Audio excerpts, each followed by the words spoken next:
Welcome, everyone, back to the School of Greatness podcast. We've got the legendary podcaster, Jordan Harbinger, in the house. Good to see you, Good to see you, man.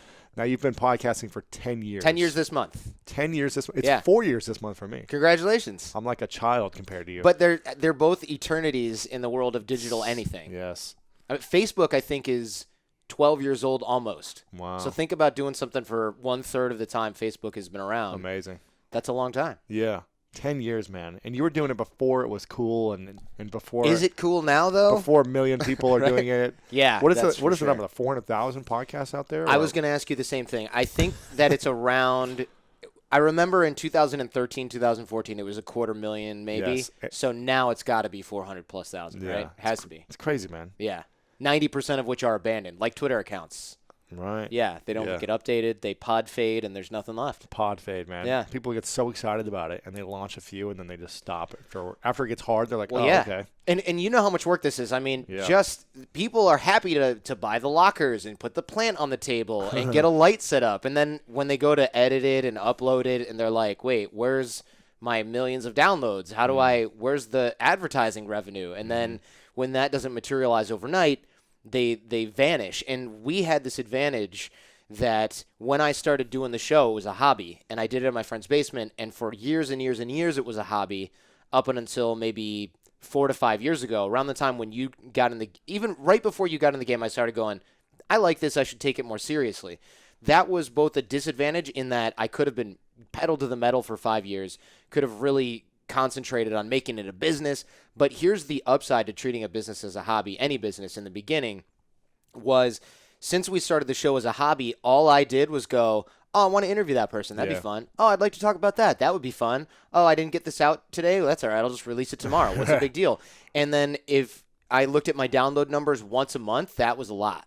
And there were no Libsyn download statistics. There was no, like, SoundCloud plays. It was just up on a server somewhere. I had to log in and kind of do math, and I thought, So I never looked at that stuff, right? And the downside, of course, is what's measured gets managed. You know, since I wasn't measuring that stuff, really, I wasn't managing it. But the upside was those numbers probably weren't that good. So if I'd looked at that and gone, when am I going to get internet famous? It just never would have happened, and I probably would have gone, this sucks. I'm going to Instagram or whatever. And I think a lot of people do that with their business or even in their relationships too. They're like, oh, the next, this is going to materialize into this big thing. And then when it doesn't, they get disappointed, they get discouraged, and they quit and they move on to something else. So I think in looking at it like sports, for example, that you do so much of, especially compared to me, you know that you don't go to the gym for a week and go, where's my six-pack, man? This is a gym. You know that you've got to work constantly and build up to something and get to the Olympics at some point later on down the line. It's not going to happen your first season. I know. Right? It's crazy. Definitely not. 10 years. How many episodes have you done? Do you know? Ooh, that's a good question. 600 plus all of the Minisode Mondays, which I think are around 60, plus all the bonus episodes, which are probably like 100, plus all the Fan Mail Fridays, which are probably like nearing 100. So close to 1,000. Close to 1,000 episodes, but probably not quite that many. 1,000 episodes, 10 years, 2.5 million downloads per month and growing. Hopefully growing. What would make this? I know, right? I mean, hits like you don't know sometimes. Yeah, exactly. And then December, it was like, all right, we're going out of business. I'm going to Bermuda. Exactly. Now, what would make this? I usually ask this question before I start, but I want to ask it during. No, I want to ask it during because you've done all these episodes and all these interviews, 10 years of this. What would make this the most powerful episode you've ever put out? This one? Yes. Man, it's hard to say because if I knew that, I would try to do that before. So you've got me in this kind of like Minority Report loop going. I like it already in that we're friends. We've been friends before we started doing this stuff, which is cool. So we have like a natural rapport. And I like the fact that I don't have a microphone over here that I have to lean into. I'm trying to convert you into it. Yeah, I'm getting there. Perfect. The plant, honestly, makes a huge difference. Right? The globe, it's a globe in the plant. Hold on. There we go. Now, there's a lot we could cover. We did an interview in June 2014, episode 73 together. Oh, wow. But there's a lot of things. I kind of want to share a little bit about you so people have some context. I actually don't want to go into the stories of a lot of these things because I think we did some on the last one. Sure. and people can hear it in other interviews that you've done on your show. Yeah, cut me off if I start going down that road. But the cool thing is, well, not cool, but the interesting thing about you is you've been... I know where you're going with that. You've been kidnapped twice in your life. That's right. Could you just tell the durations of time you were kidnapped for? Sure. They were short durations, thankfully. So the first time was a matter of under an hour where I was in a fake taxi. I didn't obviously know it was a fake taxi, which ended in being driven way out in the middle of nowhere outside Mexico City. Ended in a physical altercation. I was doing we didn't call it MMA back then, but I was doing like jiu-jitsu and we called it Kihon, which is like this Japanese boxing type thing. And this guy was like 50. I was 20 at the time. I'm 36 now to put it in context. And so it ended in a physical altercation, and he was driving, and I was behind him. So, I'm here, so you know how that shook out. And the second time? And the second time, I was a teacher in the former Yugoslavia, which in this place called Serbia. And I love it there, but I got targeted by their state security guys because... guys and gals, I'm sure they're equal opportunity. But I got targeted by them because you're supposed to register with the police wherever you live. But the last time I had done that, they assumed that since I was in the police station at 1 a.m., I wasn't just coming back from a late flight. I must have done something wrong. So they locked me up overnight so someone could come back and administrate in the morning. And they locked me up overnight with a bunch of these Roma women that were just chain smoking. There were these prostitutes from like a camp, and they were chain smoking unfiltered cigarettes the whole night and talking super loud. Worst night in memory. Because not only can I not sleep, I'm inhaling this stuff, and I can't even understand. I'm not even learning anything. I can't take part in the conversation. Nothing. All I'm doing is inhaling secondhand smoke. So I went, I'm not registering with the cops again, and that caught up to me. So they grabbed me, and they took me to a safe house. Ironic term for a place where they beat you up and, like, lock you in a basement. And I ended up, in a way, talking my way out of that one. But my friend who was there, who was Serbian and a mix of nationalities, but Serbian, his parents had some organized crime connections from like the 90s. So were not working in his favor at all when we were there. And he randomly, and this was truly random, he was living in the same building as this arms dealer that they had just busted in Belgrade. And so when they caught us, they were like, wait, you live at this address? Okay, hold on. We got to make sure that you're not this guy, and then you're with this American guy who we think is a spy because he's not registered with the police. And I was a teacher, but the person paying my paycheck, or the company paying my paycheck, was a U.S. organization that was called ACTRXLs, which is kind of Fulbright-ish, but is sponsored by the Department of Defense. So I looked hella suspicious. Wow. And they were just not having it. And they were also a little bit under the influence of stuff because we were at this festival. So they decided to take their time. And that was one of those times where I thought, okay, this is going to be awful. Like, I was in a basement with all these rusted pipes coming out of the wall, and there's like little wires and car batteries that I'm like, please don't connect that to some part of me anytime today. Right. And I just remember being like so utterly helpless. And then talking, trying to calm the guy down who's interrogating me, and then finally being like, look, I need water really bad.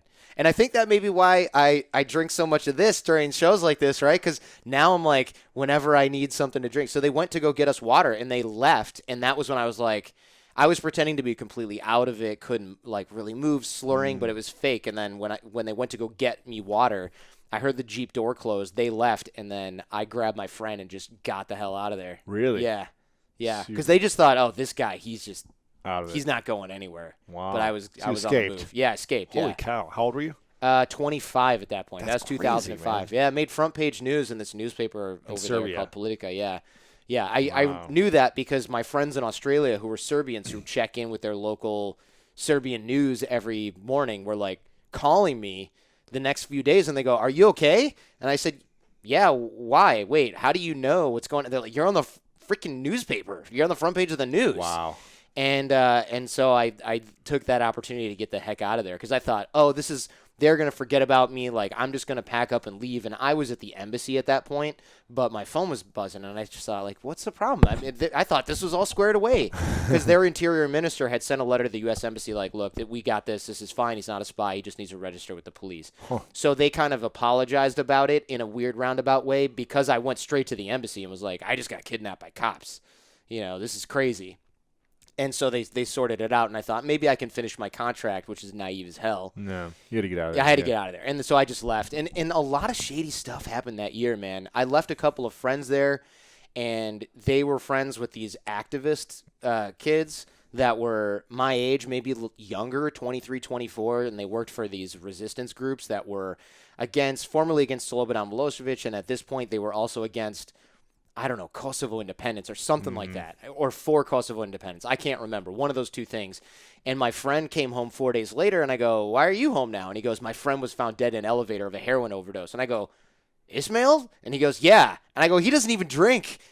Of course he wasn't doing heroin. Like, he got shot up by somebody and left in his building. That's crazy. So I was like, okay, I'm not going back there. Serbia is not a dangerous place, though. I want to reiterate that. I'm sure you have Serbian fans. Yeah. They're going, what? This is not my country. And now I'm sure it's even better. But back then, in that kind of circle that we were in, I think we just kind of edged on the outside Weird of side of town or something. Yeah, something like that. Outside of the circle where we were just on radar of bad people.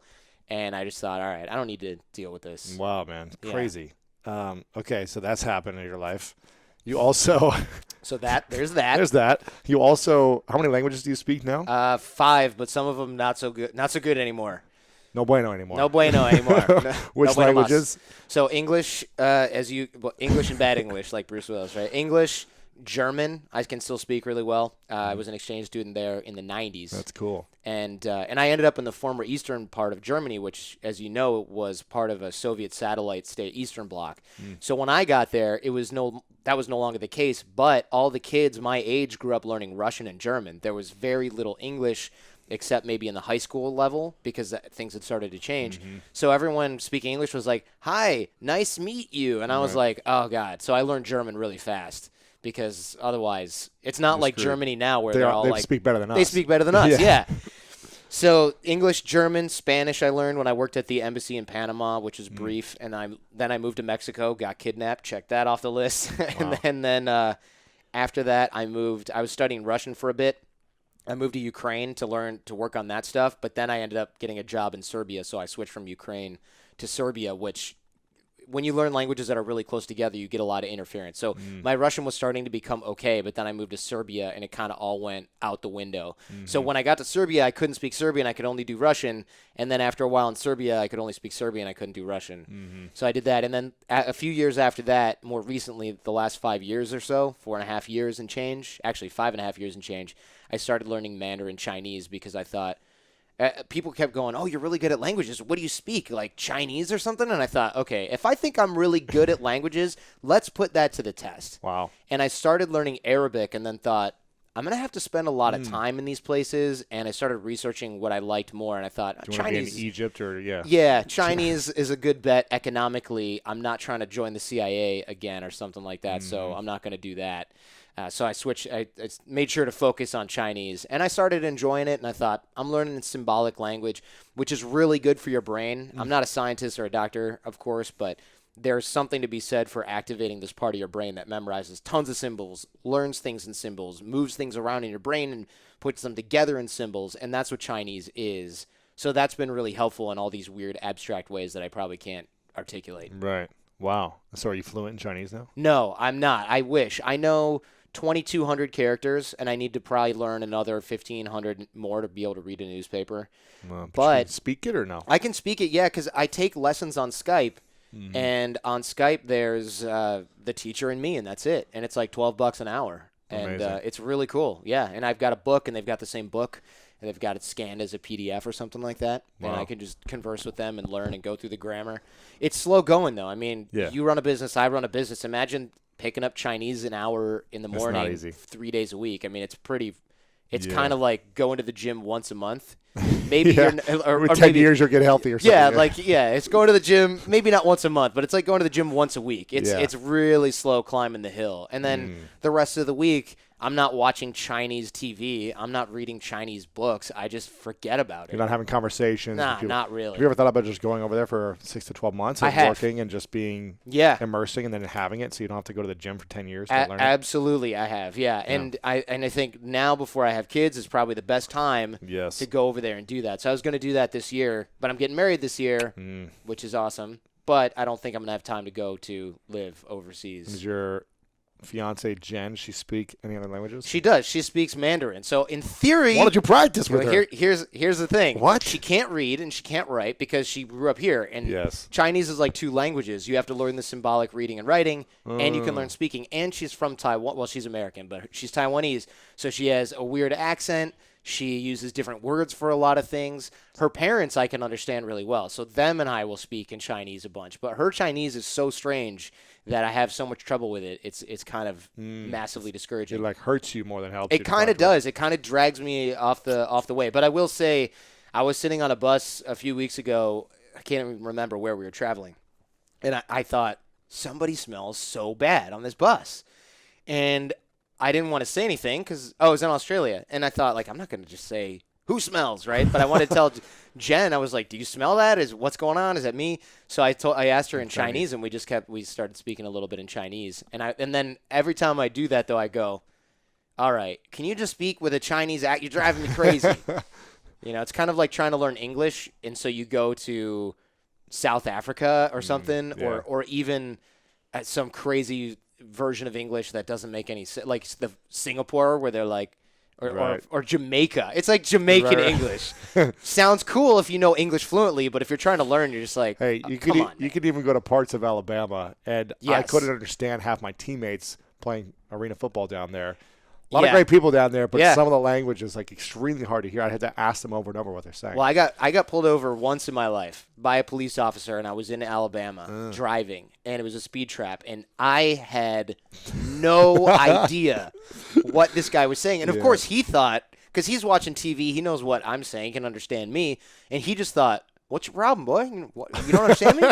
Or are you pretending you don't understand me? Like, you're going to get a ticket either way," kind of thing. And I was just like, can you say that again? Slower? Yeah. And he's just like, "Have you been drinking?" And I'm like, "No, I don't need to be drunk to not have a clue what you're saying. I'm in the middle of a highway in rural Alabama, if there's anything other than rural Alabama."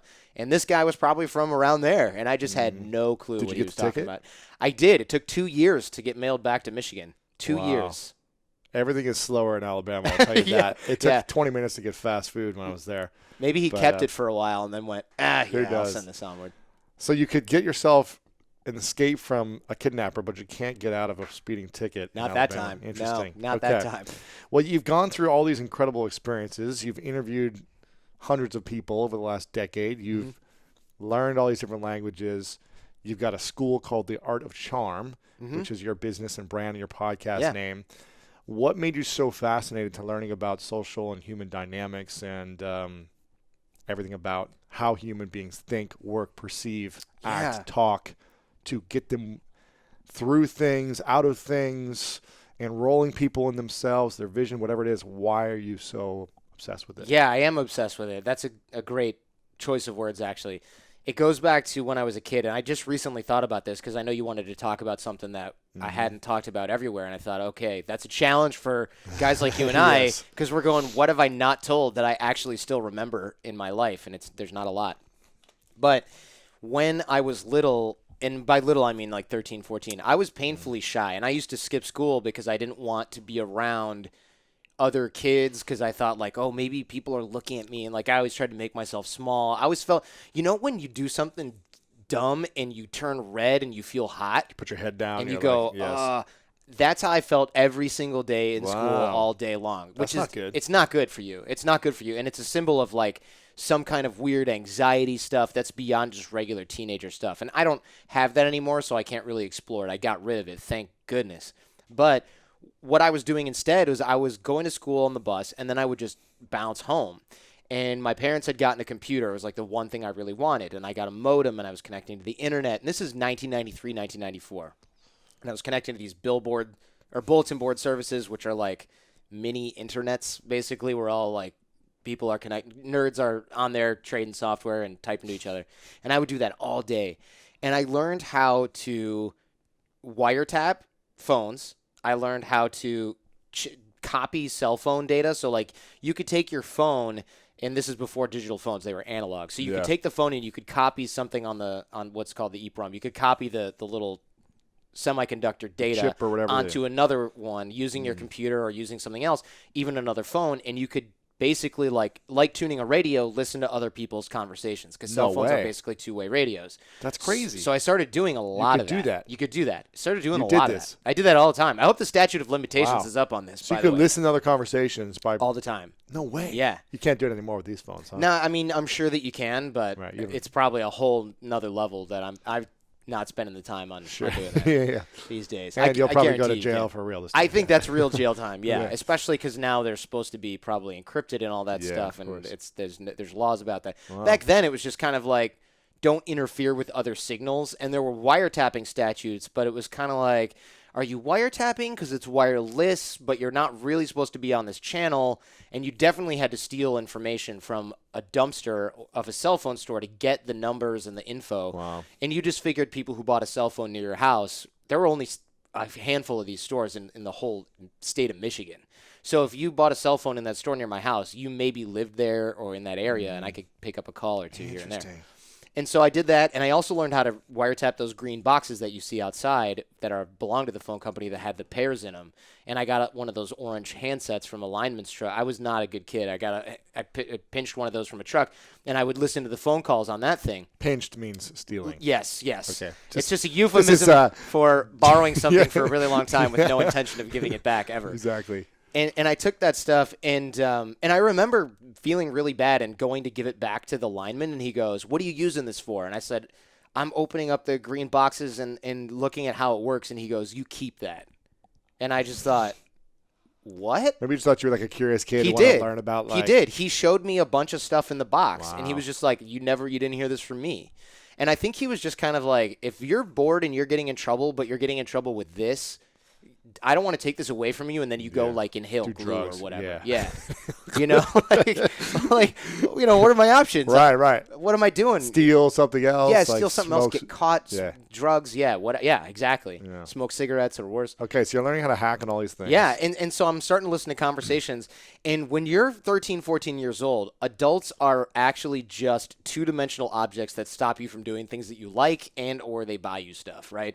And then you have your parents. Yeah, you have your parents who are slightly more three-dimensional, but they got their own stuff going on, and you're 13, you're not paying attention to that stuff.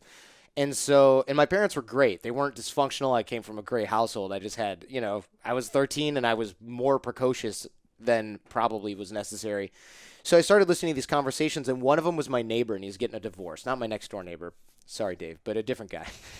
And he was getting a divorce, and I remember listening to him talk to his soon-to-be ex-wife, and he was just a monster. And I thought, this guy is terrible. He deserves it. And then he would talk to his brother, and it would reinforce the idea, but it felt like he was a little bit trying to be macho about it. And I thought, that's weird. Why is he doing that? Then he would talk to his sister, and he would be like, why doesn't she, understand me and all this stuff? And I thought, wait, what is this element of your personality that I never saw coming? Why don't, where's the macho thing with your brother? And where's this like jerk that you are with your soon-to-be ex-wife? And then he would talk to his mother, and he's like, my wife's divorcing me. She doesn't love me. He's crying. And I thought, wait a minute. Other people have real three-dimensional feelings and brains and personalities just like me. And to a 13-year-old kid who is an only child and kind of self-isolating, that was a massive realization for me. So I started to study people really hardcore online and in real life, and I turned my whole life into like a science experiment where I started asking myself, how come this person's doing this thing this way? What are they getting out of this? And why does this person decide to do this or act this way or be this way? And that started to fascinate me, and I started to study this subject really in depth a lot in my free time. Yeah, you're like the modern life Dale Carnegie. Maybe, yeah. I mean, I think he did a lot of that stuff too, right? I read that book so long ago. How to Win Friends and Influence People, yeah. Yeah, great book. Good. I'm sure he was a really interesting dude. I think, wasn't he a janitor or something at first? Who knows? And he was just probably bored and then started observing people. Yeah, right? Yeah. Amazing. Yeah. So through all these experiences, what is it understanding people have three dimensions to them and all these different emotions and feelings and act different ways to different people, kind of what's the biggest findings? The biggest findings are going to be the things that I get from science, not something that I just came up with on my own. And it's going to be namely that nonverbal communication always trumps verbal communication. What you say with your body is much more, I would say, credible than what you would say, the things you're trying to say with your words. Because we all know how to lie. We all know how to tell lies. We probably learned that when we're like 5 years old or something like that. I mean, little kids lie all the time, and it's kind of funny because it's so bad, right? You ever see your friends with kids, and it's like, did you take another popsicle? And they're like, no, and it's dripping, and it's in their pocket melting. Right. So like we all know how to do that. But what we can't do very well just as humans, it's very hard, and only sociopaths are really, really good at this, fortunately for the rest of the population, is that you can't have your body kind of back up every lie that you tell. Even people who do it really, really, really well also have flaws in doing it, and most of them are going to be in Hollywood later on next month getting an Academy Award for doing it. So it's tough. And so I learned that keen observation of vocal tonality, eye contact or lack thereof, the nonverbal communication that people have, and now after this we're all going to be like, eye contact, right? Yes. The nonverbal communication that you have, the way that everything works together in concert is such a telling picture. It tells a very accurate tale of what's going on in our heads. In fact, I was reading this today, Stephen Kotler's new book that's coming out next month. Catching Fire. Stealing Fire, yeah. Stealing Fire. They were talking about this AI shrink. And this artificial intelligence shrink is a robot. It's just probably an iPad connected to a computer or something like that.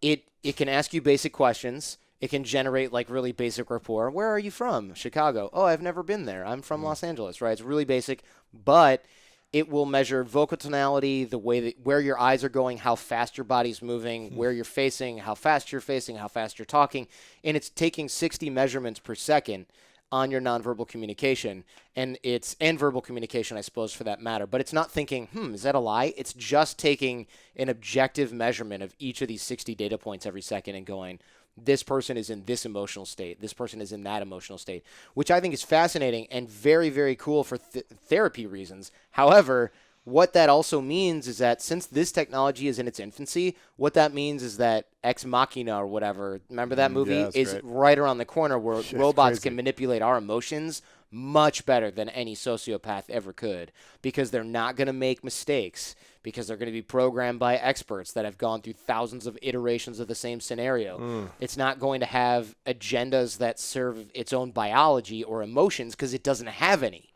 right? A lot of times what gives up a sociopath is they can't help themselves. They find themselves addicted to some sort of psychological stimulation like sex, drugs, money, whatever, ego. A robot doesn't have that. It's only thinking about the end result, which is just like, that could get messy.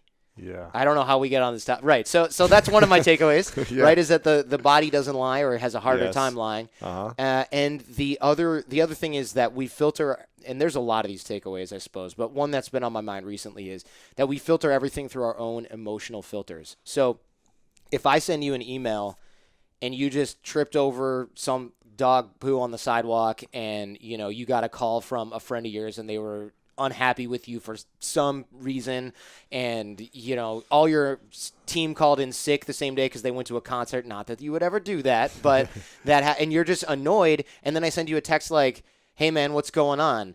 You're not going to go, I'm great, what's going on with you? You're going to respond in an emotional filter, and that's an obvious consequence of a certain exchange. However, if I send you a text that says, hey, what's the deal with your new book? You might be like, why? You don't like it? Right? Instead of, if you're in a positive emotional state, you might go, yeah, I'm super excited about it. It's awesome. The cover's done. Let me send you a picture. It's going to be rad. Can you check out the first chapter? Check out the last page. I got this infographic in there. Right? You're excited about it because you're in a positive state. If you're not, though, you filter through an emotional filter of negativity, and that guides your response. And I realize that we do this in every single area of our life.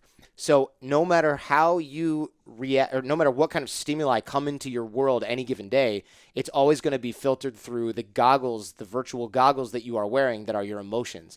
And that's interesting because a lot of times we can control our emotions, and that it's hard to do that. But that will color the way that we experience our entire life. And this has head nods to probably every ancient tradition and religion and Buddhist thing out there.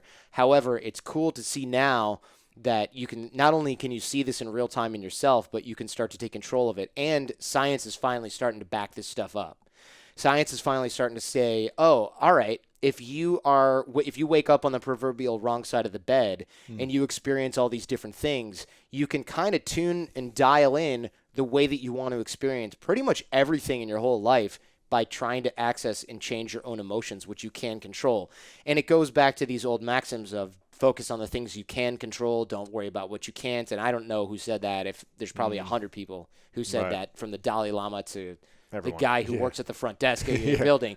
But focusing on what you can control is not just, oh, I can't do anything about what that person says, but I can control my response. It's that, but it's also very granular in that we can focus on our actual individual emotional responses when it comes to things like that, and realize in the moment, oh, I'm not mad at my wife or my girlfriend or my dog. I'm not mad at the delivery guy for showing up late. I'm not mad at my neighbor, actually. I'm mad about this thing. Well, wait, am I mad about this thing that happened yesterday? No, I'm mad about what that thing says about me in my own mind. Okay, wait, I need to change that perception.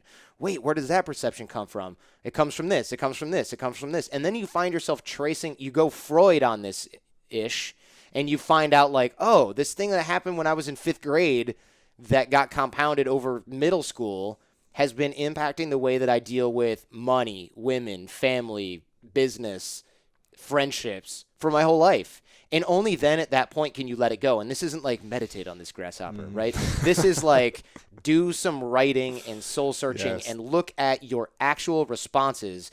If you throw a book at the wall tomorrow because your sales letter didn't convert, it's probably not because the sales letter didn't convert. There's something else going on. Exactly. Right? I think that's interesting because, a lot of us go through we have these habits of triggers. We're triggered by different things in our lives that happen. Right? They think that happen to us or around us, and then we're automatically triggered to respond in a certain way, whether it be we close off and are scared or depressed, or we get aggressive, or we lash out, or we start fuming, or we're whatever it may be.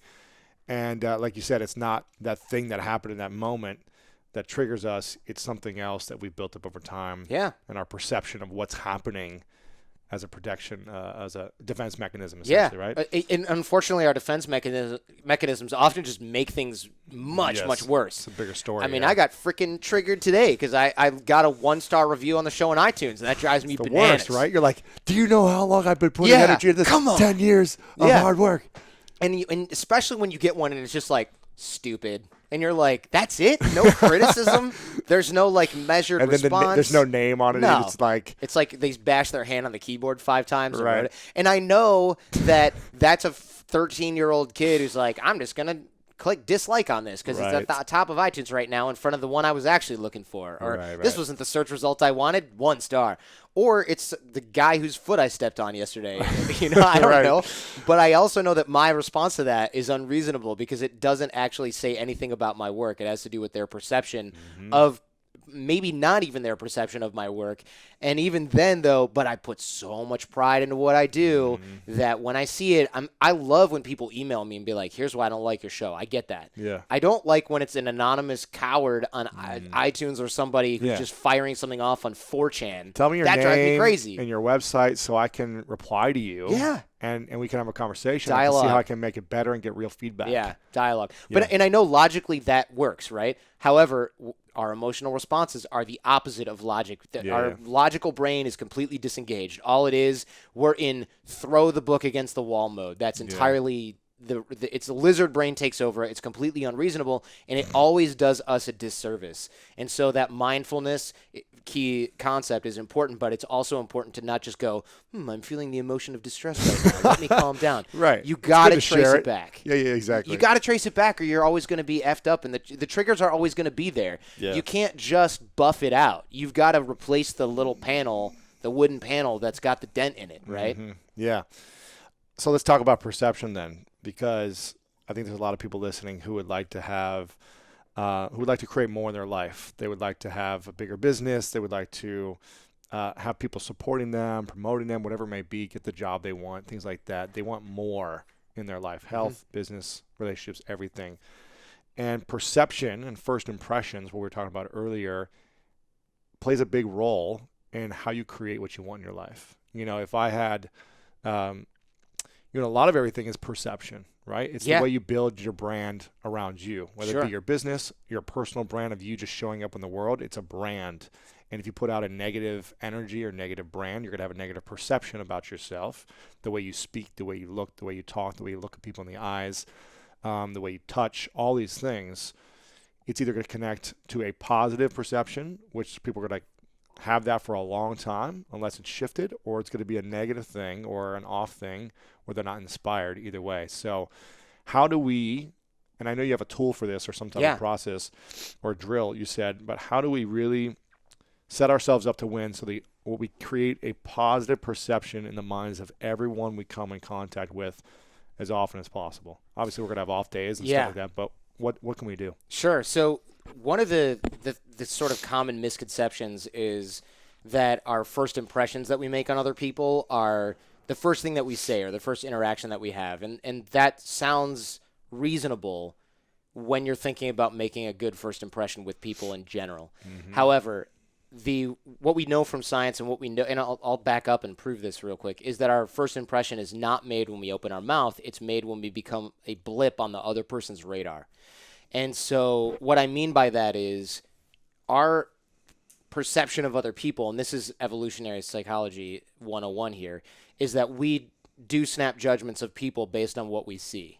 And we have to do that. It's a safety thing. Women are 10,000 times better at this than men. That's not a scientific measurement because they have a safety question that is just the elephant in the room every single time. Is this person safe? Is this person safe? Right. Yeah. Whereas you and I only think about that when it's like face tattoos and serious like dark alley type stuff. Dude, Even then, if I'm in a movie theater and there's a guy who's 6'6" and has face tattoos, I'm like, hey man, pass the popcorn. I don't care. Right. But if I'm outside at night in Hollywood or something like that, then it's a different story.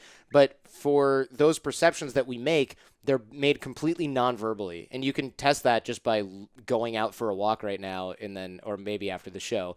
Go out for a walk and see when you make a judgment of the next people that you see. And it's going to be before you talk to them, unless they sneak up on you, in which case you got other issues. Right. But the reason this is important is because since we're making those judgments the second we see people, and it's happening at a subconscious level in our brain, that means that our first impressions are always made non-verbally. And so this is really, really important because people who spend a lot of time thinking, what do I say? How do I start this conversation? What do I do to approach this person and get them to like me? That all becomes far less relevant. It's not as much important about what you say or right. even how you're saying it. It's more about who you're being and the way you're saying it and beforehand. Right? Exactly. Yeah, it becomes far less relevant to the actual connection that you have with that person. And before you get into the drill, I'll back that up by giving, as a positive example of this. There's so many times, like when I was single, years ago even, like not even the last time I was single, but years ago, like in my early 20s when I was just like, trying to like say hi to every girl. Sure, right? yeah. I always felt like I never knew what to say. I always felt like this dumb kid. It was like, I don't have anything clever to say. I'm not like this smart kid. But I was like, you know what? Let me just practice using the gifts that I do have, which is I can smile. I can smile and come up to someone with like positive energy, like be open-hearted and just like smile and look them in the eyes. And not like stare into their soul or whatever, but just like creepy style. Kind of make them like a little bit like uncomfortable, but like, oh, that's interesting that the person has the confidence to look at me for like 2 seconds and smile. And then just kind of like keep walking or whatever, or say hello.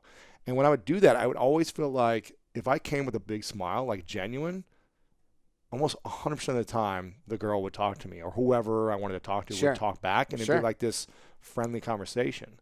Just like that one little cue of big heart, big smile. And there's a lot of switches being flipped in the subconscious mind when that happens, which is the safety switch. Dangerous people often don't smile, which isn't true, by the way.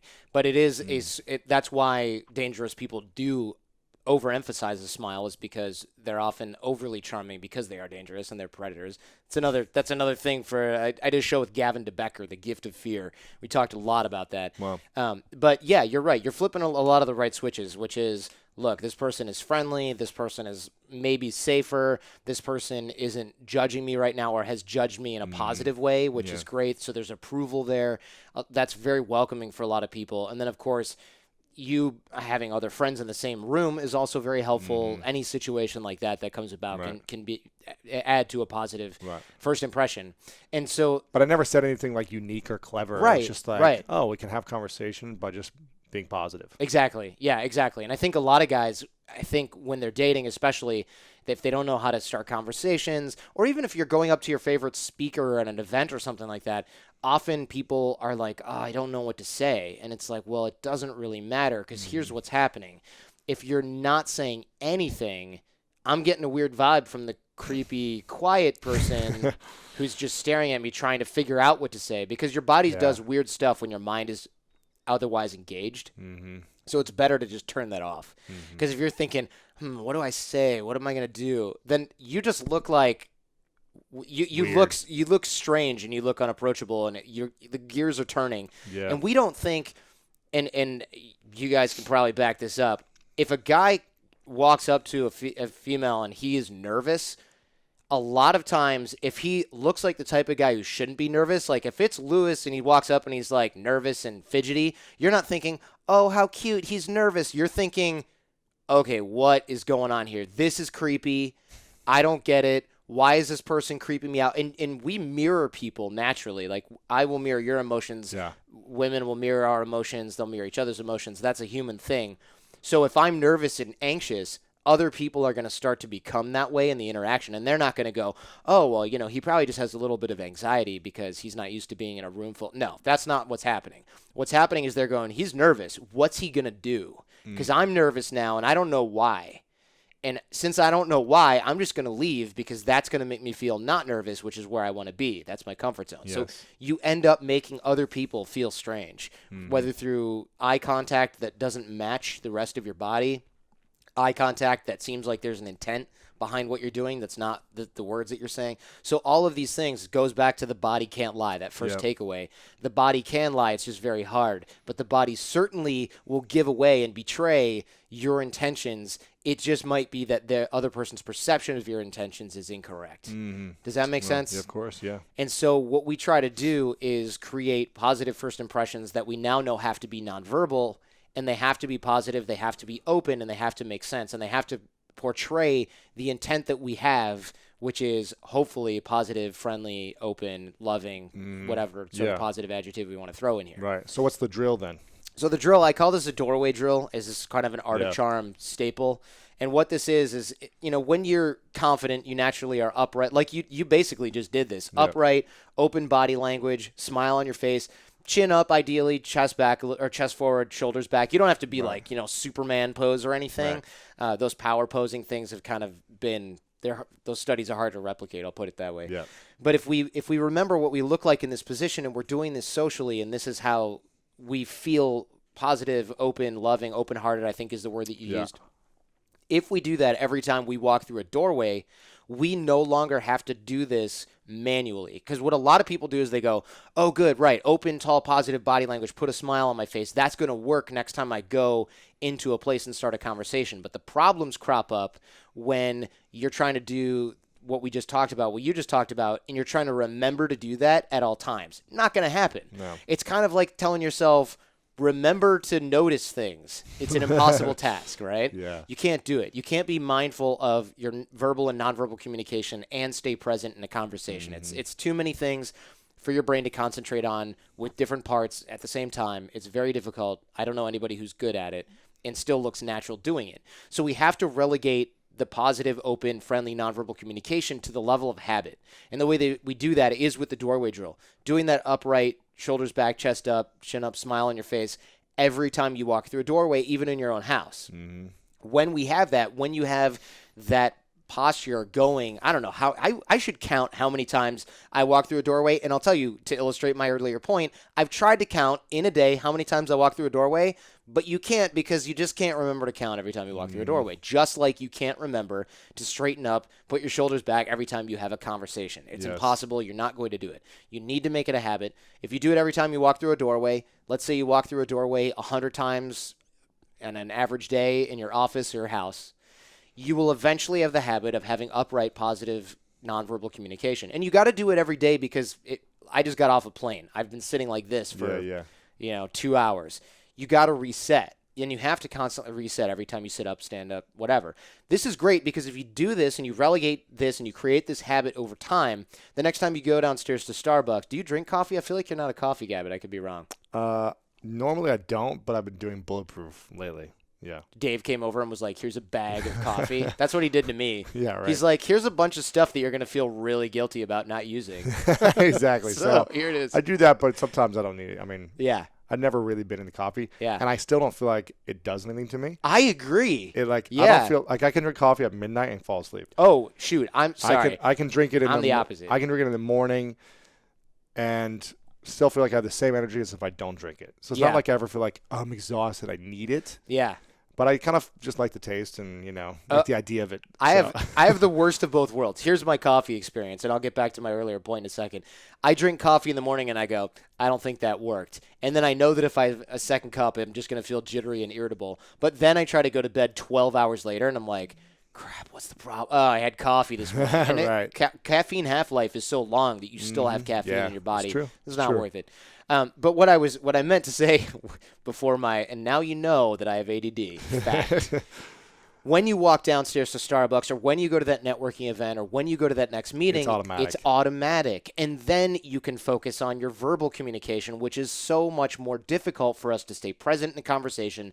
Think about, all right, what am I trying to do with this conversation? Where do I want this to go? What am I going to say next? That's a whole different set of, I would say, skills/problems of self-management and self-actualization and authoring that get us past that. Right. However, to not then worry about your nonverbal communication is so powerful. And if you don't do it, not only are you not going to be present, but you're going to run into this type of situation. And let me give you an example here. You're going to walk into, let's say I'm going to meet you at a bar with a bunch of our mutual friends, right? And you guys are on the right, and we're all single. Let's go back 10 years or whatever. And there's a bunch of cute girls on the left, and we're in college or something like this, right? We'll do a dating context thing because I know a lot of people watching are of that age group and in that mindset. If I walk in and I walk over to you guys and I'm just, tired from the day and I didn't have my coffee, my bulletproof, and I'm going, all right, let's get a drink. So I'm going to ordering a couple of drinks, even though we don't drink, but let's pretend we do. We're doing that and we're hanging out. And then I notice, oh, there's some girls at a table over there. Let me have another one. Let me pretend I'm watching the basketball game. You know what I'm talking about, right? You're watching it at the bar like, oh, yeah, Bullets, cool. And then eventually I walk over there after 3 Jack and Cokes, and I'm like, hey, what are you guys drinking? And they're like, nope. And it's not because of my height. It's not because of my skin tone. It's not because my hair doesn't have enough stuff in it or too much stuff in it. It's not because my opening line wasn't clever.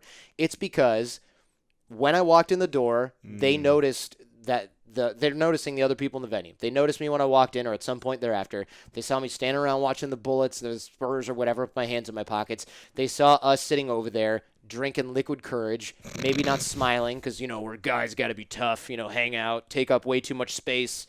They saw all that stuff and they went, oh, that guy's insecure, so we're done with that. Next. And then they might not have said it, but they're subconsciously thinking it. All subconsciously it's a feeling. Happening. Yes, yeah. 100% subconscious. And they might even think, oh, my first impression was when he walked over here. But the brain isn't troubling their conscious mind with the real deal, which is we already wrote that guy off 20 minutes ago. You don't even have to worry about him, Angela. Just let him go. And you may not even have looked at the person for even a minute. It could have been like a quick second. Yep. But the brain automatically associates with a certain perception of the energy you're putting off. Exactly. And whenever I go to an event, you've been to a lot of events, I've been to a lot of events or bars or just places with lots of people in it. There's really only a couple people that maybe stand out that you notice that you're like, oh, they've got something different about them. And it's always their energy, their posture, the way they smile, the way they look, their intention, what they're doing with their hands. There's a level of comfort that they have that you're like, I want to speak to that person, or that's the girl I really want to talk to, or the guy who's like, I wish he came over and talked to me type of thing. Or this guy's just curious. I just want to know who this person is. So I want to go say hello and introduce myself.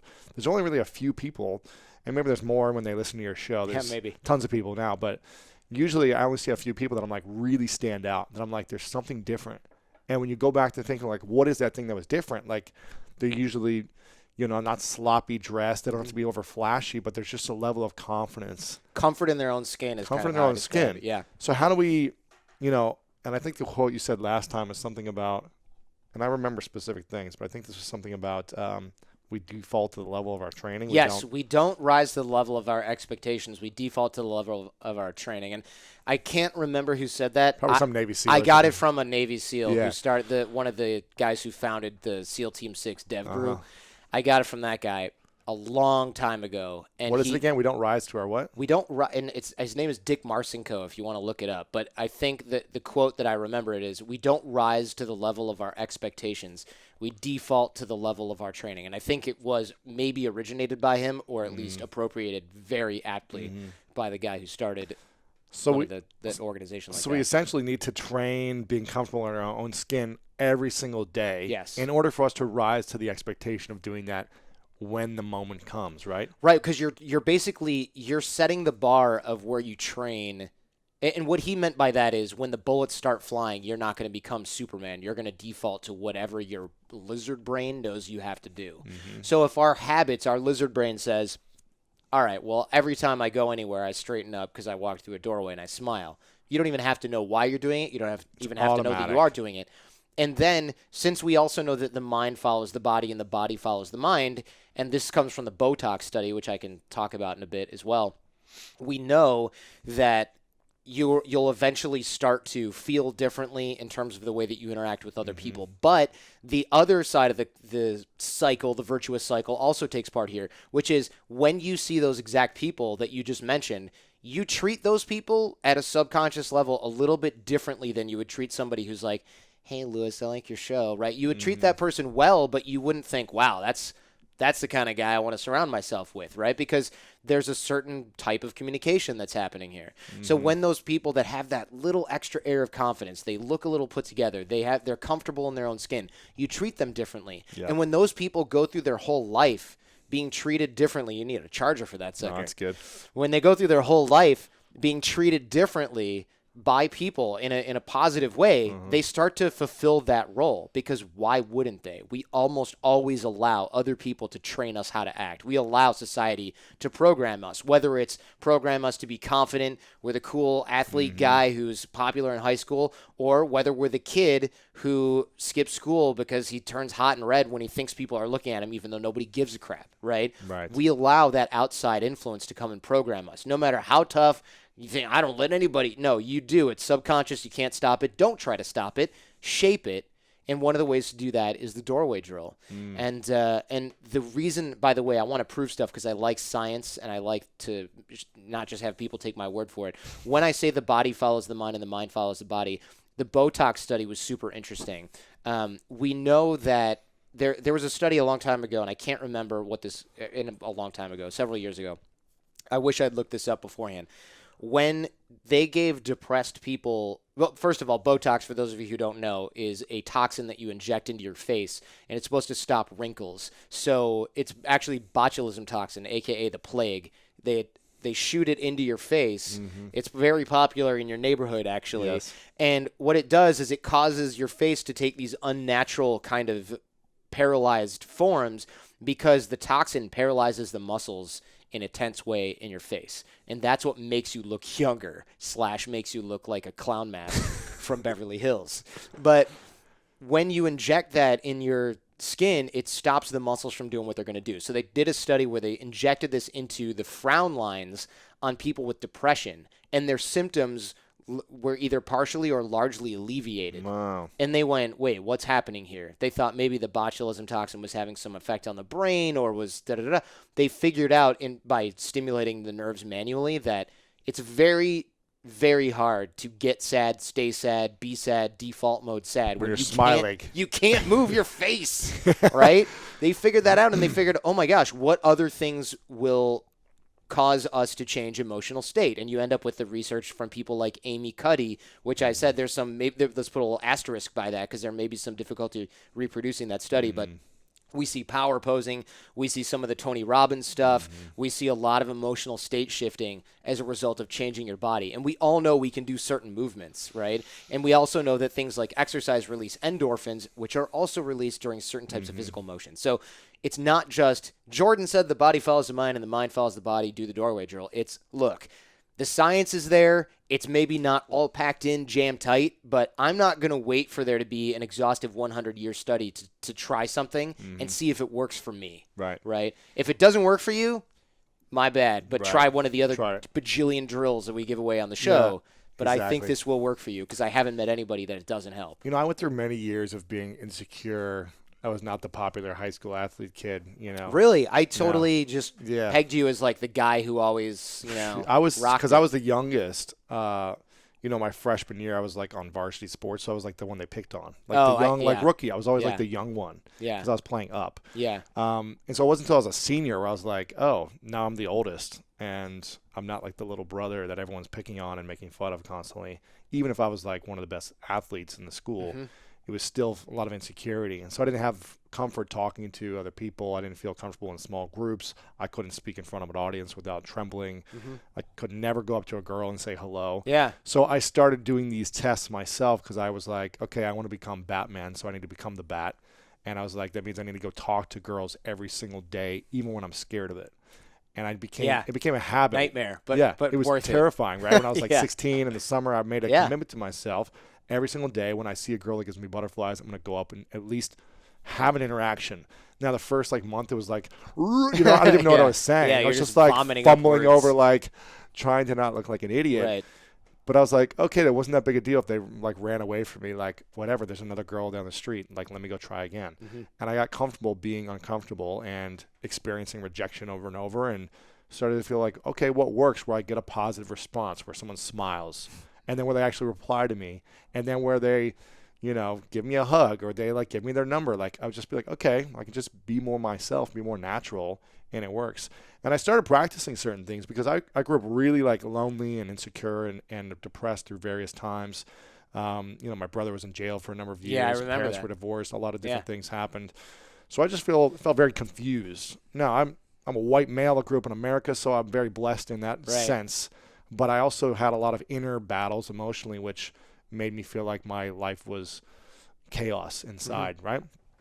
And I remember practicing certain things where I would just stand in front of the mirror, and maybe this is like Tony Robbins-esque or something, but I would stand in front of the mirror and just smile at myself. And when I would see a smile back, it was like it brought more joy to me. So I said, let me practice this with other people, where I smile in front of them and see a smile back. Like if I could just get them to smile, it would like bring so much joy to my life. When I would like walk down the street in New York City when I lived there, I would smile at people and just see if I could get them to smile. New York, exactly. And they're like, creep, get away from me. But like you'd always see like a smirk at the end at this, because it's a freaking physiological reaction. And you're just like a genuine smile, not like a creepy smile, but like a genuine smile, just like, hey, and someone would smile back. It's like, okay, I created a positive response in that person, which brings me more fulfillment and joy, which makes me want to smile more, stand up taller, just naturally. I'm not even thinking about it, but I feel better. And so I would just smile throughout the whole day. So one of my drills is every time I see someone is to smile. Great. Even if I'm in a negative mood, but if I don't smile, I'm going to stay in a negative mood. You're going to stay. You got to break that state, right? You got to break it at some point. Now, obviously, there's time and place for just like being in a rut and having your moment or whatever. You got to allow it. Yeah, you can't just be fake all the time. Like, everything's great. My dog just died. You know what I mean? Pulling the Nicole Kidman. Exactly. Like, face is always the same no matter what. Exactly. But I mean, I think if you want to get out of a state that's not working for you, like smile at the next person you see and just keep smiling at the next person and see if you can get a mirror. Yeah, I love it. I love that. And I feel like what you just mentioned with being that guy in high school also illustrates a little bit the earlier point that we always let other people program or inform, I should say, not program, how we feel about ourselves. And that can be really destructive, as it was for both you and for me in our time in school. However, now when we know how to change the raw ingredients that go into that impression that we're making on them, we can cause the world to treat us differently, which then will, of course, positively inform the way that we feel about ourselves. So you can't reject outside influence. It's a tough guy bro-ism, like, I don't give a crap what anybody... You care so much what other people think that you're telling us about how much you don't care. And that's not good. And so rather than trying to fight that outside influence, you should actually use it to your advantage. And that cascades into all of those reasons why you and I like to hang out with ballers and awesome people that are really cool and positive. And that's why I will send you a text when I feel like crap about something, and you'll be like, actually, this was good, and I like that thing. And I'm like, I was glad I texted Lewis today. I felt like crap earlier, you know? Right. And I can count on you for that. Even though, like, you and I are still dudes in the same space, so we have this, like, oh, yeah, well, you did that, well, I'm doing this. Like, there's a light competition, but I don't feel like it's gone to the level of where it's unhealthy or weird, and I feel like I can still open up and go, God, you know, sometimes I just wonder what the hell I'm doing here. Right. And it's fun, and it's nice to do that and then get reassurance. Like, we had a call 2 weeks ago or a week ago, and I remember hanging up and going, I'm so glad I'm not the only one having these problems in the business, because we are in objective terms to successful people by pretty much any measuring stick that you can use that I can hear of, right? If you've got a great place here, you've got a great team, you have good friends, you're in a relationship, this setup is cool, we're both on the upward swing, and yet you can still walk outside tomorrow after getting up on the wrong side of the bed and go, this is a bunch of crap. You know, and it's raining outside and it's raining inside, and you just can't do much about it other than try to change the internal stuff that's going on, which is rolling that boulder up a hill. I think was it Prometheus who's doing that? Or you can try to change the way that the world reacts to you by tweaking a few levers in the way that you present yourself. And that is what we try to seek to do every day at The Art of Charm. Yeah, that's cool. I want to ask a few more questions. Yeah. Tell me about social capital and why it's so important. Right after I hope this is this a sponsor of No, it's not, but they're getting some free promotion. In that case. Social capital is a term that we use for, and it's not just, I don't think we even made this up. It just sounds awesome, and it's something that I found in the scientific literature after we started creating this product. But basically what it is a fancy term that encompasses things like referral currency, strong relationships, friendships, and your network, which networking is a dirty word. So we don't want to talk about that. Like, networking reminds me of, like, here's my business card. Call me when you need a financial manager. Right. And now you're just like, you know, that's what people think of networking. It's a dirty word. With social capital, we're taking into account the people that you surround yourself with. You only go as high as your 5 closest friends is a favorite quote that you and I probably have beaten people with over and over. Is that Jim Rohn? Jim Rohn. Yeah, exactly. Yeah. And it's super true. And so I thought, okay, I want to surround myself with great people so that I can rise to that level. And you're doing the same thing here. There's pictures that prove it on your wall in the studio here. And those people inspire us. They get us to do the right thing. Our shows are largely about this, right? Surrounding ourselves with these people virtually wherever possible. Yeah. And in order to do that, you can't just call up Tony Robbins or Chris Voss, Rob Dyrdek, Prince. You know, you can't do that. If most people can't do that. We've worked hard to get access to some of these people and get their wisdom available to our fans. And so what we've tried to do with the social capital course that we run, and what the concept of it at AOC is to show people, look, social capital is how you get promoted inside your organization. It's how you create a new social network when you move to a new town. It's how you create newer and stronger relationships or repair relationships with your family. Because a lot of us, I would say the majority of us, when we grow up, we're not thinking, I better manage this relationship that I have with my parents. We figure that stuff out after we leave the nest. And then, I don't know about you, but I left home, and then I was probably like, yeah, cool, I'm free now for a few years. And now I'm 36, I'm going, oh, I should probably talk to my parents and manage this. Like, this is the finite nature of these relationships is starting to become apparent. And so we work on these skill sets that get us access to people inside our company that will help us, mentor us, move us up the ladder. We get access to higher quality friends if the people that we are surrounded by now are satisfied with mediocrity, which, by the way, is the majority of us. The majority of people anywhere have people in their circle that are satisfied with mediocrity. And it's your job, like a bonsai tree, to trim and prune those people while also trying to bring them up, right? Because you don't just want to reject everybody that's not serving you in the right way. You want to help them as well. That's part empower of them. It's your job when you get to the top to send that elevator back down. I think that's a showbiz quote, actually. Sure. And so we want to teach those skill sets, and we want to help people not only in their family and in their job and in their social circle, but we also want to help people apply these things in every aspect of their life. Because as you probably have also noticed, the highest leverage thing that anyone can do is create relationships, because that's your Archimedes lever. That's where you're going to find other people helping you do the work. I can't just promote my show to everybody with one-on-one Twitter messages or something like that. It's impossible. But if I have an army of people that are referring Art of Charm out to everybody because they like the content that's on the show, they're interested in what we do, that's how you get something that's incredible to grow. You can't do it alone.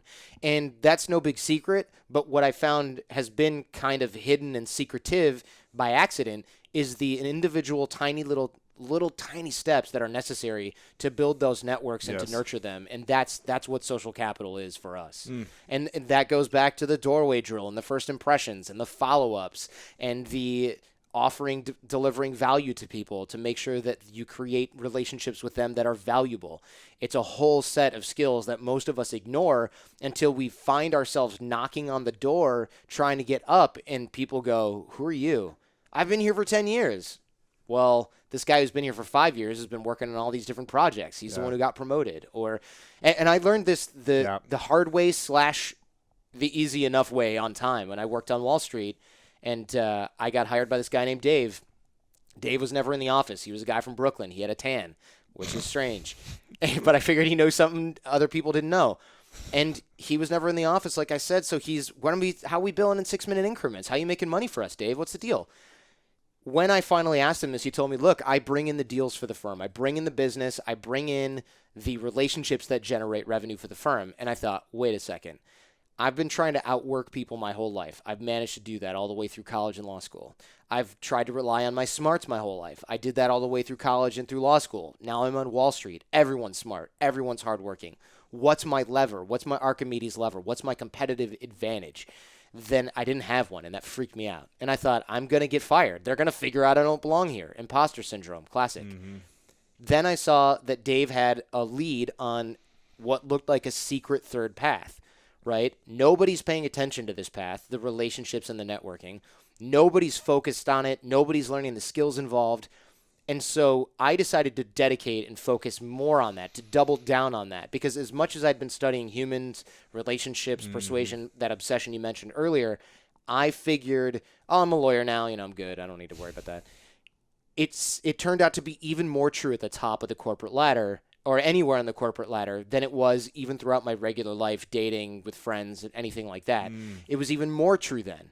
And so I started to focus on that. And I realized that the people, when the recession hit, Dave walked into another firm as a partner. Everybody else that was working at this firm got laid off. A lot of the partners retired early, fancy speak for basically being unemployable anywhere else. And they didn't want to be a mid-level associate after being a partner. I mean, it was just not in the cards. And so these guys were out of luck, and I thought, wait a minute. These guys didn't not know what Dave was doing. They were benefiting from the deals that Dave was bringing in. And then it really hit me that if you're not working on your networking, your relationships, and creating those relationships, you're just being willfully ignorant of the secret game that's being played around you. And Dave did that to his advantage, and all those other partners did it to their disadvantage. And the same thing goes for everyone listening right now and watching this, which is if you are not focusing on your relationships, you're not focusing on that social capital, you're not focusing on those connections between people, you're being willfully ignorant of the secret game being played around you. And eventually, of course, as with any game that you ignore, you will eventually lose, because you are in that game whether you want to be or not. It's just that some people have their foot on the gas and some people have their heads in the sand. Which one are you? Boom. That was good. It comes down to, everything you're saying right now comes down to two quotes for me that resonate really well. One is, people don't care how much you know until they know how much you care. Oh, yeah. And the other one is, I think Maya Angelou said, people won't remember what you said, but they'll remember the way you made them feel. Yes. And I think are those both Maya Angelou or just the one? No, I think the first one's Roosevelt. Maybe. Oh, yeah. Maybe it's Eleanor Roosevelt. Yes. Yeah. That's right. Man, those all blur together. But they're both essentially similar in terms of, like, again, they're not going to remember what you said to them when you open the conversation, that starter line, that whatever topic. Right. They're going to remember the way you made them feel. And people don't care how much you know, how smart you are. They don't care. Until they know how much you care. So I think that's what it comes down to. If you can understand the science of that game, if you want to call it. I don't really call it a game. I call it like it's a tough the world of understanding human beings and what makes people tick and what makes people feel safe and feel lit up and feel inspired and feel driven and empowered. All these other things. If we can understand that aspect of life, you will be extremely rewarded, in my opinion, if you know what to do with it. I could not agree more. I mean, This is what we've dedicated our life to doing at AOC. It's, of course, related to everything that you're doing here at School of Greatness as well. Yeah. And so it's cool to be on the same mission in many ways with you doing this because there's not a whole lot of people focusing on this, even though I think, and I agree with you. It's everything. It's everything. It's the single most important thing you can focus on right now, especially if you're younger. Because when and at work, just using it in one context, in your work context, if you're 24 or 28 or whatever, your first job out of college, your first real professional gig, you are probably just as equally qualified as every single other person on your rung of the ladder. Yeah. The only way to set yourself apart is by having great social capital and networking skills. The soft skills will set you apart. The hard skills are all commoditized at that level. And then as you progress through the ladder, it's all about who you know. Yeah. And people put stank on that. You should use that to your advantage. It's all about who you know. And then you get to the top, and then you go, wait a second. Everything that was true at the beginning of my career about soft skills and social capital is 100x more true now. Because how come that guy's been working here for 10 years? How come he's a partner and I've been here for 15 and I'm of counsel, which is a position that you get below partner or as a nice little pigeonhole in a law firm. And you can end up going, oh my God, I've been heads down at work. And it's easy to feel like you got robbed, but really they focused on something that you didn't. And you can try to say you didn't know, and you can try to say that you focused on the right things, but really you probably ignored the secret game being played around you. That's it. Final few questions for you. And one is called the 3 truths. Okay. And so if this is your last day on Earth many years from now, and you only got to share 3 things, that would be your final message to the world, the 3 lessons, the 3 truths from all the interviews you've done, the experiences, the things you put out there. There would be no memory of those things anymore, and you would have a piece of paper with 3 lessons or truths that you would share with the world. What would be your 3 truths? Oh, man, this is hard without going into straight-up cliche mode. I would imagine a lot of people go, love and peace and happiness. Oh, God. I don't know. Let me think right now before I just answer firing off at the hip. I think it's really easy for me especially. I can only speak from my own personal experience, so I'll just dive in there. These probably aren't going to be the 3 most important things in the world. Your 3 truths. These are my 3 truths. Yes. The people and the time that you spend with those people is the best part of your life. And it's very easy for guys like you and I and hard-charging guys and gals, entrepreneurs and stuff like that to go, well, I don't want to go out with my friends this weekend. I got too much stuff to do. I don't want to go to your parents' house for dinner. I got too much stuff to do. I can't watch this movie, or I'm going to check my email while we do this. That type of thing, I've spent so many years doing it, and it actually became hard for me to enjoy time when I wasn't working on something, and I still get that way. But I've realized that every time that I take a time out and I spend it with people that I love, or friends, family, whatever, I always realized that was a really, really good use of time, and that I really needed it. And I found an important truth about myself, which is that spending time with people that have nothing to do with my business, or that maybe they have something to do with my business, but we're spending quality time together outside of that, that recharges me more than I ever thought possible. And I think a lot of people think, oh, I'm an introvert, I don't really need that. I think people will surprise themselves if they actually set aside time to enjoy the company of other people. And it's hard to do when you're running your own ship. It's really hard. But it's just as important as any business meeting that you'll have. Okay. That's number 1. Oh, man. The second thing...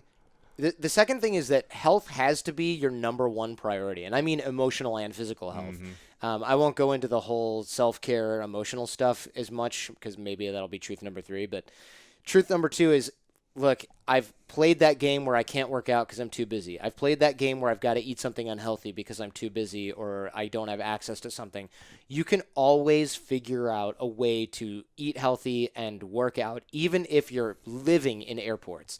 And you will do that if you treat health as your number one priority. And people often pay lip service to their health being their number one priority, but they don't actually put the systems in place to handle it.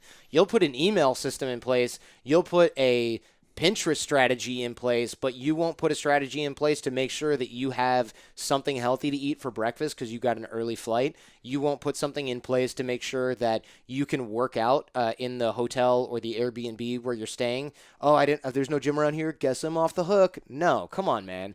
We're adults now. Yeah. Put the strategies into place. Treat your health as a number one priority, because just as with other business meetings, your health that time at the gym has to be sacred. Don't care what you do, you have to take care of yourself. I spent a long time. I've got to be home and check my email. I'm buried in this. I got to get this work out the door. I got to do this show. I've canceled shows to go to the gym. Don't tell anybody, right? But because you have to. You will drive yourself nuts and your body will go, all right, you don't care about me? You're going to see the consequences. And then you can't give your gifts to the world. It's impossible because you're falling the frick apart. Yeah. Okay, that's number 2. Number 3, it's got to be still self-care. It's got to be still self-care, because I feel like we neglect a lot of this stuff. And this is going to be emotional self-care this time. Not just spending time with others, not just treating your health as your number one priority, but looking at things that you're doing and checking in with yourself regularly. Am I still happy with what I'm doing? It's very easy. Like, you could look one day and go, kind of sick of like interviewing all these people, and some of them show up late and it's irritating, and these orange lockers are driving me crazy. I keep banging my toes into them. But we don't do that, right? Because we think, no, I built this. I have to keep building it. And what this is just a big picture, 30,000-foot overview sunk cost fallacy in action. And what I mean by that is, a lot of times we can look at the family we built on autopilot, the business we built largely on autopilot, the friends and relationships that we have largely unconscious autopilot, that we've made these choices. And instead of going, well, wait a minute, this person always complains and drives me nuts every time I talk to him. This food isn't good for me, and I eat it, and I eat lots of it, but I don't know, and I've been doing that my whole life. I always show up late just because, I don't know. I mean, who cares? Those types of things that we don't question, that autopilot that we use to run our own lives and run the way that we interact with other people and that we treat other people, a lot of that is done unconsciously. Yep. And the second we start to go, maybe this can be done differently in a way that serves me better, that's a daily thing that we have to keep asking ourselves. We have to ask ourselves every time we do something. Well, let's be realistic. We have to ask ourselves every day, maybe with one thing. Do I still enjoy this? Is this still delivering value, or am I doing it just because I like it? Do I feel like I'm supposed to? Right. Yeah. Do I like golf, or do I do it just because networking, corporate, pink polo? I don't know. Do I like the type of exercise that I'm getting, or am I just doing it because I got to go to the gym? Do I like the sports games that I go to? Do I like the sports that I play? Do I like the people that I surround myself with? It does sort of encompass the last two things that I said, but this truth is about mindfulness in making the choice every day to continue with what we're doing. And so when I get up and when I do a show and when I do an interview, I make the choice to go, look, this is something that I want to do. This is a person I want to talk to. This is the way that I want my show and my business to be, and this is the impression I want to make. Yeah. And if you constantly manage that at a conscious level, you're going to find that you're guiding you're driving. You're guiding the horse, not the driver leading the rider. And I think that's very important. And I feel like years of my life have gone by where I went to college because that's what you're supposed to do. And I went to a law school because that's what will get me a better job. And I woke up one day on Wall Street and said, what the hell am I doing here? And that was the day that everything changed and that we started taking off with AOC. And this is where we are now. Wow. Amazing, man. Amazing. Well, thanks for sharing those three truths. This is powerful. And before I ask the final question, I want to acknowledge you for a moment, Jordan, for showing up, for changing your life to make an impact in other people's lives and do something you actually want to do. So I think a lot of people do get stuck and they say, well, I've got the golden handcuffs and now I'm stuck here because I got the kids and responsibility. So this is my life. I'm stuck. And you set a new example, and you're an inspiration to so many people by taking action in a different route and by doing something that you do love and supporting people over the last decade with your work. Yeah, 10 years. I want to acknowledge you for your incredible gifts, man. Yeah, and for constantly taking on your life every year to learn and grow, learn something new and grow. I think a lot of people will stop after a certain amount of time. They've been successful. You're taking on a new language. You move to a new city to try something new. You're taking on new things all the time to try and explore. And so, again, thanks for being a great example for all of us. Dude, I love it. Yeah. I would be lying if I said, oh, I do it all for everyone. That's complete and utter rubbish. I do it largely for myself. Sure. And the fact that it happens to be something that am able to give to other people, that's a great rewarding joy. But I don't think anybody should lie to themselves and say, oh, it's all about giving. Yes. It's really not. It's about, you can only give as much, and there's probably a cool quote or concept in here. You can only give as much as you're able to do yourself, right? You can't give love and knowledge and expertise and an example to other people when your own ship is just sinking like the Titanic. So, but thank you for that acknowledgement. I appreciate it, brother. Of course. Make sure you guys go check out Art of Charm podcast, artofcharm.com. You're on social media at Art of Charm everywhere. At The Art of Charm on Twitter. And I don't do Snapchat. I know you probably love Snapchat. I like Instagram more. Yeah, you're all over Instagram. And we're at The Art of Charm on Instagram as well. The Art of Charm. Yeah. Online on social media, artofcharm.com, iTunes, Art of Charm. Check them out. And the final questions, what's your definition of greatness? I should have seen this one coming. My definition of greatness, man, I don't want to give a cliche answer, so give me just a second here. Sure. I really think, okay, this is probably cliche by accident, but I mean it. The greatness to me is really not accepting any excuses from yourself. And I don't mean beating yourself up, because we're all eventually going to do something where we go, I shouldn't have eaten that burrito, right? I mean, I just did that literally today. But you can't accept excuses from yourself in terms of, well, I'm just too busy to go to the gym. I mean, how easy is it to say something like that? Or people often go, why are you learning Chinese? There's no real benefit. I mean, I guess, maybe you'll teach your kids, and it's cool that you can talk to Jenny's family, but like, man, it's like 10 hours a week, 6 hours a week you're spending on this. And it's so easy to go, well, yeah, I just don't have time. I should focus on this. What am I going to do, though? Check more email? If you don't accept excuses from yourself, you'll find, and you call yourself out on this stuff. Oh, why are you drinking? Do you enjoy it? Well, no, but I need to relax. You can't relax in any other way other than doing something that's bad for your health. All right, well, that's true when you put it that way. You have to have that conversation with yourself. Oh, well, I can't be like Lewis and Jordan because those guys have this type of privilege. They were born this. They have that. They live in these places. They had this opportunity.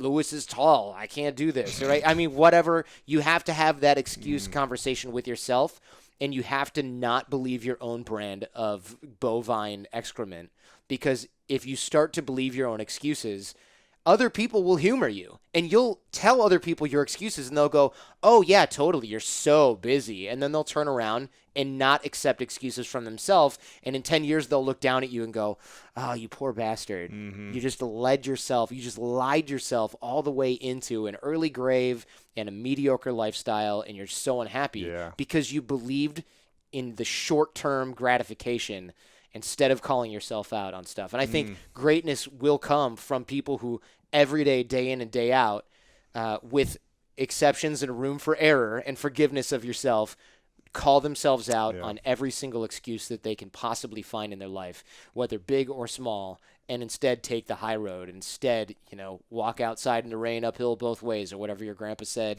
the way to school was. If you can do that, you will be great.